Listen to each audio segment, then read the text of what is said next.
Hello teacher, my name is Paola Suarez. I am a student of the last semester of Environmental Engineering at UNAD. I live in the city of Tunja. The environmental problem of the place where I live is the poor disposal of solid waste. This affects the community with the proliferation of vectors, rodents, insects, flies, bad smell unleashed, and visual pollution. The foregoing due to the lack of commitment of the community with the environment. Science alternatives such as the circular economy based on recycling, reusing, reducing can be implemented.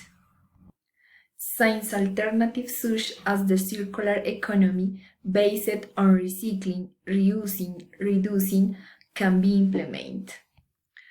There is also a need for greater control and regulation by environmental authorities.